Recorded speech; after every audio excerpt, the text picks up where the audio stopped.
अस्सलाम वालेकुम and welcome back to my channel. कैसे हैं आप सब? आई होप कि आप सब ठीक होंगे। तो यहाँ पे मैं जा रही हूँ पाकिस्तान और ये है बाहर का नज़ारा। तो पिछली जो 2 वीडियोस मैंने लगाई थी वो पाकिस्तान से की हुई शॉपिंग की लगाई थी। तो वीडियोस की जो तरतीब है वो कुछ उल्टी सीधी हो गई है, यानी पहले मैंने शॉपिंग की वीडियोस लगा दी हैं और यहाँ पे मैं अपनी ट्रैवलिंग की वीडियो आपसे शेयर कर रही हूँ। तो बस इसी व्लॉग में मेरी वापसी और जाना और वापसी दोनों की वीडियोस जो हैं मैंने एक ही व्लॉग में ऐड कर दी हैं। मैंने अपनी फ़्लाइट बुक की थी पेगासस से। तो ये बजट एयरलाइन है और इसका टिकट जो है बाकी एयरलाइंस की निस्बत जो है वो कम होता है। लेकिन मैंने क्योंकि जुलाई में ट्रैवल किया था तो जुलाई जो है वो समर हॉलीडेज़ होता है और समर हॉलीडेज़ में जो है वो जो फेयर्स होते हैं वो आसमान से बातें कर रहे होते हैं, बहुत ही ज़्यादा हाई होते हैं। तो उसमें ये पेगासस का भी जो टिकट है वो भी तकरीबन 900 समथिंग का आया था पर पर्सन। तो बहुत महंगे होते हैं टिकट। लेकिन ये कि सफ़र हमारा सही गुज़रा। बस ये बजट एयरलाइन इसलिए होती है कि इसमें जो है फ़ूड वगैरह प्रोवाइडेड नहीं होता और इसमें एंटरटेनमेंट नहीं होती है, जैसे कि दूसरी एयरलाइंस वगैरह जो हैं उसमें सीट के पीछे आपको मैप है या आपको एक टीवी और ये सब चीज़ें आपको मिलती हैं जिसमें कि आप की एक एंटरटेनमेंट होती है। सीट्स भी उनकी कंफर्टेबल होती हैं। तो आप देख लीजिएगा प्लेन अंदर से किस तरह का है। प्लेन तो मतलब एक एयरबस थी, ये राइट साइज़ का था, लेकिन ये कि इसके अंदर जो है फ़ूड वगैरह होता है, अब बस आपको बाई करना पड़ता है। तो हम अपना जो है वो बना के ले गए थे सैंडविचेस वगैरह, क्योंकि मुझे काफ़ी लेट हो गया था बुकिंग करने में। तकरीबन मेरा ख़्याल है जून में मैंने बुकिंग की है, क्योंकि कुछ ऐसी चीज़ें चल रही थी कि मैं बुकिंग नहीं कर पा रही थी और ज़ाहिर है कि आप बुक करो तो फिर रिफ़ंड मुश्किल से होता है, तो या फिर ज़ाहिर है आपके पैसे उसमें ज़ाया होते हैं। तो इस वजह से मैं मेक श्योर कर रही थी कि सारी चीज़ें मेरी सॉर्ट आउट हो जाएं तभी मैं अपने पाकिस्तान के टिकट बुक करूं। तो टिकट के जब मैंने बुक किया है तो टिकट उस टाइम सारे दूसरे एयरलाइंस के बहुत ज़्यादा हाई हो गए थे। तो मैंने यही बजट एयरलाइन जो है वो सही प्राइस में आ रही थी। सही प्राइस क्या वो भी मैंने आपको बताया, ये भी महंगी ही थी। यानी जुलाई में जो है ये सीज़न होता है, जुलाई है या दिसंबर है, हॉलीडे सीज़न होता है, तो इस टाइम सभी लोग ट्रैवल कर रहे होते हैं क्योंकि बच्चों की स्कूल की हॉलीडेज़ होती हैं। तो इस टाइम जो है सारी ही एयरलाइंस के जो टिकट हैं वो बहुत ज़्यादा हाई होते हैं। तो खैर हमारा सफ़र अल्हम्दुलिल्लाह अच्छा गुजरा और वापसी पे जो है इन्होंने हमें टर्किश से हमारी वापसी थी। जाते हुए हम पेगासस से गए हैं और यहाँ से हम गए थे इस्तांबुल में भी 2 एयरपोर्ट हैं। एक इनका मेन बड़ा इंटरनेशनल है और दूसरा जो है सबिया गोकचेन के नाम से है।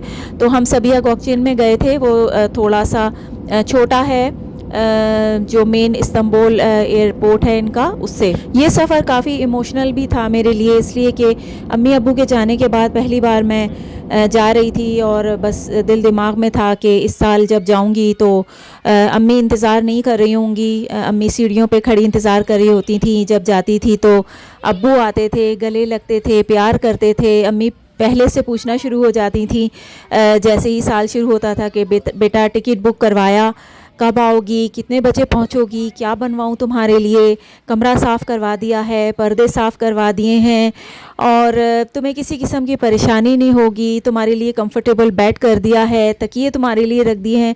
तो वो इतना ख्याल रखती थी अम्मी और अब्बू मेरे लिए कि बस मैं इस दफ़ा गई तो बहुत मेरे दिल में वो था कि अम्मी अब्बू नहीं होंगे और अम्मी अब्बू को जाते हुए भी नहीं देख सकी मैं आखिर टाइम। और अब्बू तो मेरे बीमार थे तो उनसे मैं मिल के आ चुकी थी और मेरे आने के 15 दिन बाद अब्बू गए और उसके 7 मंथ्स के बाद मेरी अम्मी का भी इंतकाल हो गया।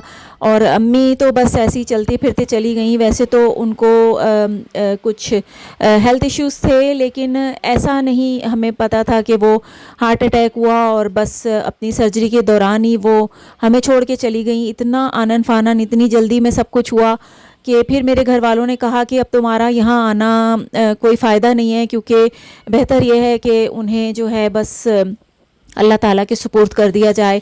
तुम वहीं पे सब्र से रहो, तुम भी क्या ट्रैवल करोगी। तो बस दिल में बहुत ज़्यादा एक वो है कि अम्मी को खुदा हाफिज़ नहीं कह सकी, अब्बू को जाते हुए नहीं देख सकी।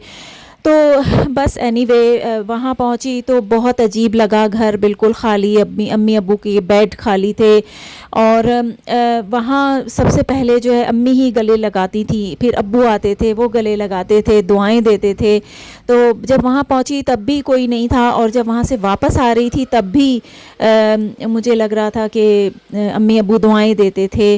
और बस बाकी घर वालों ने मेरा बहुत ख़याल रखा, और बच्चे मेरे साथ गए थे तो हम लोग बस इधर उधर घूमने भी गए ताकि बच्चों को भी अच्छा लगे। और मैं कोशिश करती हूँ कि मैं बच्चों को घुमाने फिराने ले जाऊँ ताकि उनको भी पता चले कि ये हमारा मुल्क है, हमारा शहर है, कैसा दिखता है। तो ये जो है मैरी टाइम म्यूज़ियम है, यहाँ जाके भी बहुत ही मुझे अच्छा लगा। ये थोड़ा सा इन्होंने एक्वेरियम बनाया हुआ है, और इसके बाहर जो है वो एक प्ले लैंड एरिया भी है। बहुत साफ़ सुथरा सा है, बहुत ही सस्ते से, बहुत अफोर्डेबल से इसके टिकट से मेरा ख़्याल है 150 के, मुझे ठीक से याद नहीं है, लेकिन बहुत अच्छी जगह है ये, इतने कम प्राइस में एंट्री टिकट। तो यहाँ हम गए थे और कुछ और जगहों पे गए थे।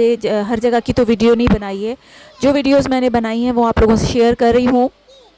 कुछ जो बहरिया में हैं जगहें, जो प्ले लैंड है, जब मुझे ठीक से नाम वाम नहीं पता उसके, उनके जो टिकट्स हैं वो काफ़ी ज़्यादा हैं। तो टिकट्स जो हैं वो अफोर्डेबल प्राइसेस में होने चाहिए, क्योंकि जब आप ऐसी जगहों पे जाते हैं तो पूरी फैमिली ही घूमने फिरने साथ में जाती है, फिर वहाँ भी जाके आप कुछ खाते पीते हैं। तो अगर पर पर्सन ही आपका 1500 का टिकट होगा, तो अगर पूरी फैमिली मिल के देंगे तो वो तो बहुत ज़्यादा पड़ जाता है। तो इसीलिए यहाँ मुझे बहुत अच्छा लगा, इसका टिकट बहुत कम था और बहुत ही साफ़ सुथरी सी, बहुत ही अच्छी सी जगह है। ये है बीच, हमने यहाँ भी विज़िट किया था। ये दिन हमारा बहुत ही अच्छा गुजरा था। हमने ये हट ले ली थी, ये मेरे भाई को मिली थी उसके वर्क प्लेस से। तो यहाँ हमने स्टे किया था सारा दिन, और ये मेरा ख्याल है सुनहरी बीच है या मनोड़ा है, मुझे नाम नहीं पता ठीक से। तो एनीवे जब हम गए तो पानी बहुत ही ज़्यादा चढ़ा हुआ था, और बस हम वेट कर रहे थे कि ये पानी कब पीछे जाएगा, कब पीछे जाएगा। तो हम पहुंच गए थे मेरा ख्याल है 12 बजे से पहले दिन के। और यहाँ पे जो है ये देखिएगा कि पानी जो है वो बिल्कुल हट के करीब तक आ गया था, और पानी पीछे जाते जाते जो है तकरीबन मेरा ख्याल है 2-3 बजे के करीब जो है वो थोड़ा पीछे होना शुरू हुआ है।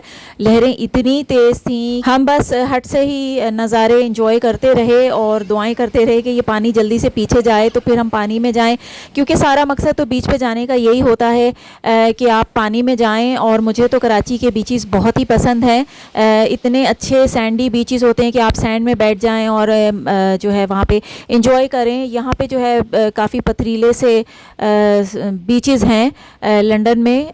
तो ये सारी जो हट थी, हट भी बहुत ही अच्छी थी, काफ़ी बड़ी सी थी अंदर से। और ये उसकी छत है, छत से भी नज़ारे बड़े प्यारे थे।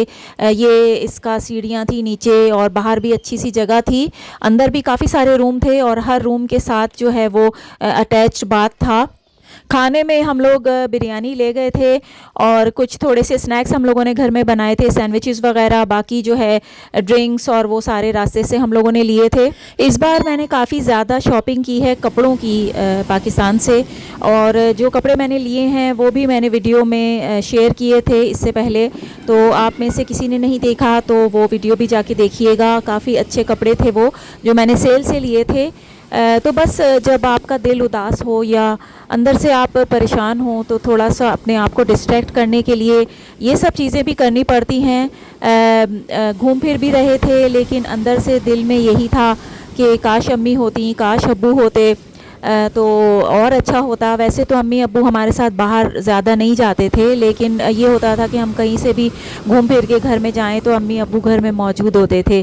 तो बस अपने आप को जो है वो डिस्ट्रैक्ट करने के लिए मैंने सारे रिश्तेदारों को भी, सबके घरों में मैं गई, जो भी मेरे रिश्तेदार थे, मेरी खालाएँ, फुप्पो या जो भी मेरे रिश्तेदार थे, तो मैं उनसे अम्मी-अब्बू के बारे में बात कर रही थी और मुझे अच्छा लग रहा था कि और मुझे लग रहा था कि ये मेरे बड़े हैं, वरना यहाँ हम अकेले रहते हैं, हमारे सर पे तो कोई हाथ रखने वाला नहीं होता, हमारा कोई ख़्याल करने वाला नहीं होता, हमें कोई ये कहने वाला नहीं होता कि तुम बड़ी दुबली हो गई हो या तुम थकी हुई लग रही हो, क्योंकि ये बातें तो सिर्फ़ आपके बड़े ही करते हैं, जो आपका चेहरा गौर से देखते हैं और आपके अंदर की परेशानियों को, अंदर के गमों को, तकलीफ़ों को चाहे आप जितना भी छुपाएं तो उनको पता चल जाता है।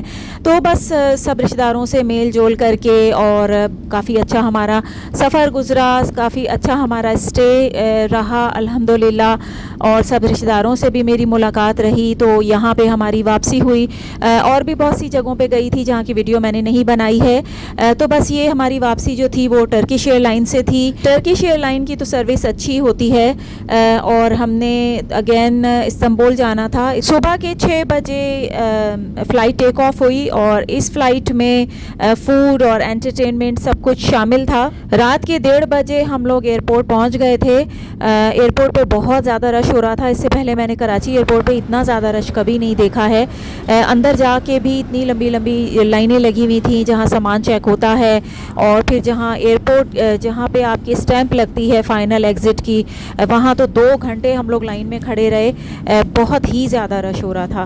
तो इसके बाद जो है हम वेटिंग एरिया में गए। फ़्लाइट बहुत ज़्यादा डिले नहीं थी, लेकिन ये कि रश बहुत ज़्यादा अंदर हो रहा था। तो एनीवे यहाँ बस ये ऊपर से कराची के नज़ारे हैं और बस ये यहाँ पे हमारा खुदाफिज़ लास्ट हमने कह दिया इस साल के लिए कराची को। और इंशाल्लाह जो है वो अगले साल अगर ज़िंदगी रही तो दोबारा जो है वो हम आएंगे अपने शहर, अपने मुल्क और अपने प्यारों से मिलेंगे। बस यादें और मेमोरीज़ और वक्त गुज़र जाता है बड़ी जल्दी।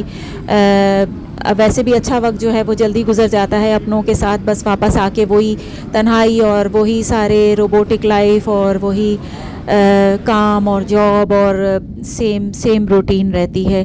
तो बस अल्हम्दुलिल्लाह अच्छा सफ़र गुज़रा वापसी का, आने का, और बहुत अच्छा लगा।